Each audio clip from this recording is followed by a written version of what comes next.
Okay, guys, this is going to be actually practical number 1, bone markings. I like to do this one last because you will have all sorts of examples to use when you do take this practical. So I'm going to give you some examples of tuberosities. It's hard to define these because most of them are kind of different shaped. They kind of look the same. Sometimes it's very confusing. So I'm just going to give you some examples. So the first one here is a tuberosity. On the tibia, you will have the tibial tuberosity.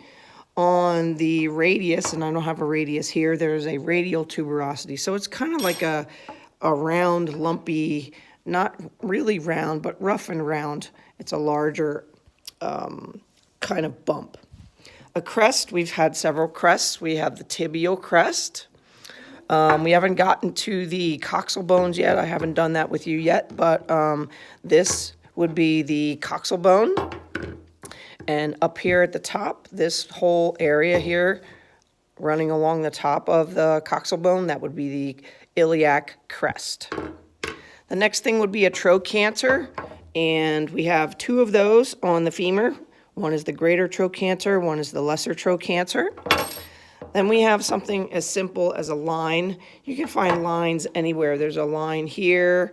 This one's on the tibia. There's lines everywhere. On any bone, you can find a line. You can just point to any line.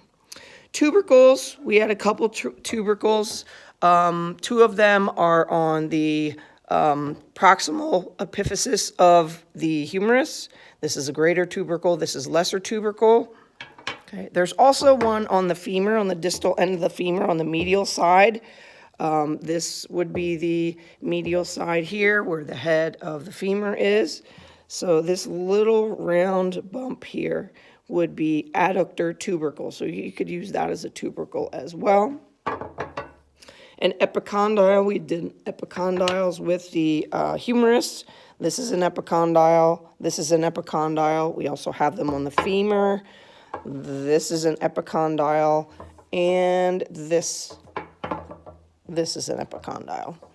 A spine, it's kind of, don't use the spine, so don't point to the spinal column. A spine is something kind of pointy. So this is actually a spinous process, so you could use this for the word process as well. Anything spiny that looks kind of pointy, you could use for a spine. So I use the vertebrae when I talk about spines. Again, a process is pretty much, there's lots of processes. Like I said, this is the spinous process. We have, where's the olecranon process? I don't have the arm bones with me. This is a transverse process of the thoracic vertebrae, which we'll get to. Again, spinous process. This would be a cervical vertebra. This is called the mastoid process of the temporal bone. This is the styloid process of the temporal bone. So there are many processes you could point to. Head, here's the head of the humerus. Here's the head of the femur. Again, there's the head of the radius and the head of the ulna as well. A facet would be a smooth articular surface. So you're going to find, and it's more flat than round as opposed to a condyle. So this would be the very first cervical vertebra, and you can see these flat articular surfaces right here. Those are the superior ones, facets, and these are inferior. So facets are all over your vertebrae. Here's 2 facets right here. Here's 2 more facets right here. Okay. A condyle is a rounded articular surface. So we've talked about these with the, excuse me, the femur. So this is the medial condyle of the femur. This is the lateral condyle. We also have the trochlea and the capitulum of the humerus. Those are also, they're specifically named, but they are condyles. A ramus, normally a ramus is going to be, there is a ramus of the coxal bone. That would be this right here.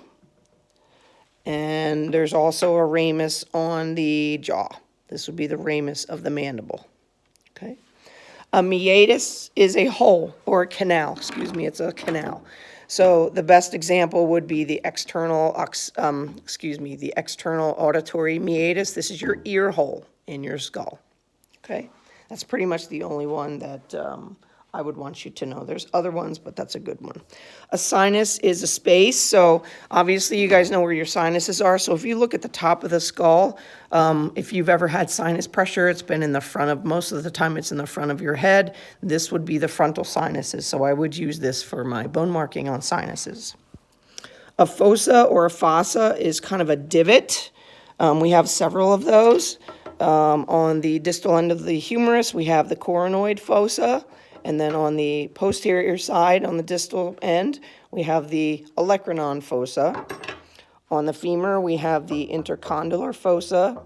We have many fossae in the skull, even these anterior, middle, and posterior, this whole area here, this whole area here, and this area here. Those are all what we call fossae. That's plural of fossa. A groove, pretty obvious. Any groove you could find. There's a groove on the mandible. If you look at the mandible right in here, there's a groove. The best one that I tell people to pick is between the two tubercles on the humerus. This is actually called the intertubercular groove or sulcus.